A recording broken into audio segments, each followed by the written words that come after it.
Assalamualaikum warahmatullahi wabarakatuh. Halo anak-anak ibu guru, selamat pagi. Semoga kita semua dalam keadaan sehat ya. Amin.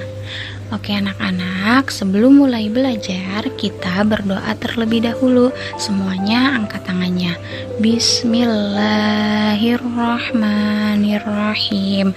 Rabbi zidni ilma warazukni fahma. Amin.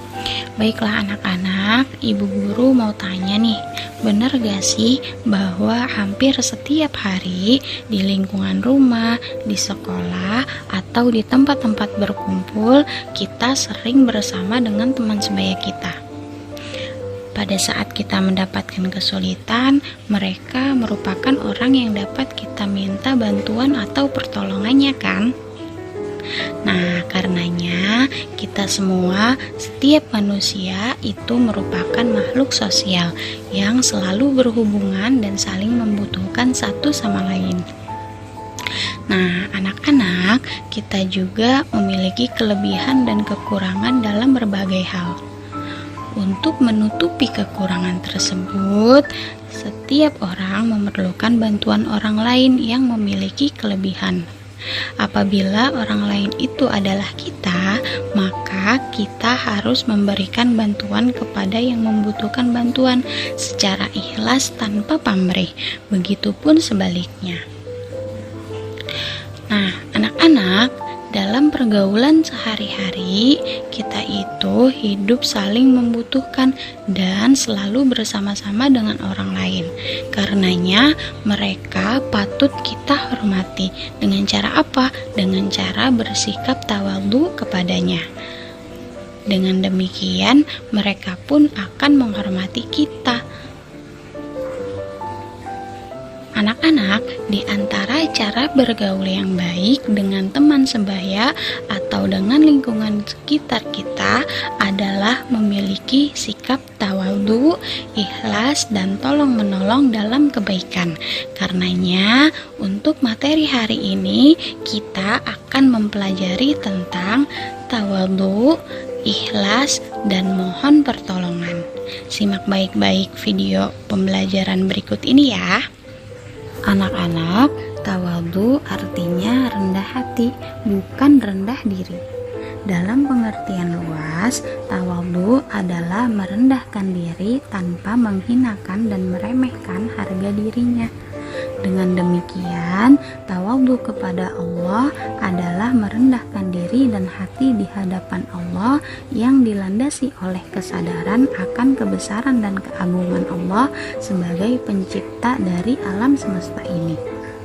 Sebagaimana hadis riwayah Muslim yang artinya, sesungguhnya Allah telah mewahyukan kepadaku untuk tawadhu atau rendah hati, hingga tidak ada seorang pun yang menyombongkan dirinya terhadap yang lain, dan tidak ada seorang pun yang menganiaya terhadap yang lainnya. Hadis riwayah Muslim. Nah, anak-anak, lawan dari tawadhu adalah takabur atau tinggi hati yang artinya sombong. Contoh sikap tawadhu dalam Al-Quran yaitu yang pertama, tawadhu dalam berdoa. Artinya saat kita berdoa, kita harus rendah hati. Ketika kita mendapatkan cobaan atau ujian, kita diperintahkan untuk tawadhu, yaitu dengan cara sabar dan berdoa sebagai bentuk merendahkan diri. Kemudian yang kedua, tawadhu kepada kedua orang tua, yaitu rendah hati harus ditunjukkan kepada kedua orang tua dengan penuh kesayangan, karena telah melahirkan kita, membesarkan kita, dan mendidik kita secara baik. Kemudian yang ketiga yaitu tawadhu kepada orang lain, karena kita sebagai makhluk sosial yang saling membutuhkan satu sama lain. Kemudian kita juga harus bergaul dengan siapa saja dan senang membantu. Nah, itu semua merupakan contoh dari sikap tawadhu. Ikhlas. Sekarang ada yang tahu artinya ikhlas? Oke, ibu kasih tahu ya. Ikhlas artinya murni, bersih atau jernih, dan tidak tercampur sesuatu. Dengan demikian, ikhlas dalam perbuatan adalah pembersihan perbuatan dari pamrih atau dari pujian manusia. Dan ikhlas itu adalah perbuatan yang sepenuhnya tertuju hanya kepada Allah. Sebagaimana dalam hadis yang artinya sesungguhnya Allah tidak menerima perbuatan atau amal ibadah kecuali amal tersebut didasari oleh keikhlasan dan hanya mencari keridhoannya. Hadis riwayat Nasa'i. Dan sebagaimana firman Allah dalam Quran Surah Ghafir ayat 65 yang artinya dialah yang hidup kekal, tidak ada Tuhan selain Dia, maka sembahlah Dia dengan tulus ikhlas beragama kepadanya. Segala puji bagi Allah, Tuhan seluruh alam. Nah, anak-anak, contoh dari ikhlas yaitu yang pertama, ketika kita membantu orang tua, kita tidak boleh mensyaratkannya seperti harus diberi uang jajan. Kemudian, ketika kita menolong teman yang sedang kesusahan, kita tidak boleh mengharap imbalan atau harus tanpa pamrih. Kemudian yang ketiga, kita harus berbuat baik dimanapun dan kapanpun tanpa bertujuan memamerkannya kepada orang lain. Kemudian kita harus ikhlas dalam beribadah semata-mata hanya karena mengharap ridha Allah, bukan untuk perhatian atau pujian orang lain. Nah, itu semua harus kita terapkan ya dalam kehidupan sehari-hari. Mohon pertolongan. Anak-anak, pertolongan artinya bantuan. Dengan demikian, mohon pertolongan dalam perbuatan adalah jika kalian membutuhkan sesuatu, maka mintalah pertolongan hanya kepada Allah.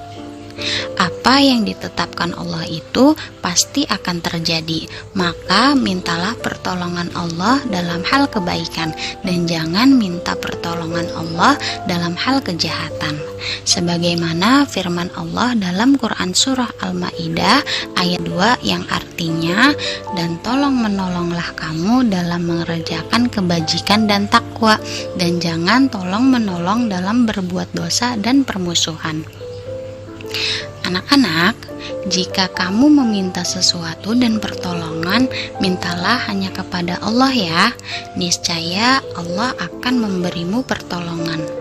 Adapun pertolongan Allah kepada kita antara lain, yang pertama, Allah telah menjaga urusan dunia kita dalam bentuk menyehatkan badan kita, melapangkan rezeki kita, menjaga ibu dan ayah kita, dan lain sebagainya. Kemudian Allah telah menjaga urusan agama kita. Bentuk penjagaannya berupa membersihkan hati dari kotoran syubhat. Kemudian kita senantiasa terikat beribadah kepada Allah, penuh rasa harap kepadanya, dan senantiasa bertaubat kepadanya, serta anggota badan kita terbebas dari memperturutkan hawa nafsu. Baiklah anak-anak, demikian penjelasan tentang tawadhu, ikhlas, dan mohon pertolongan. Kalian jangan lupa untuk menerapkan ketiga tadi dalam kehidupan sehari-hari ya. Untuk materi hari ini telah selesai, Ibu cukupkan dan Ibu akhiri. Wassalamualaikum warahmatullahi wabarakatuh. Tetap semangat belajar dari rumah.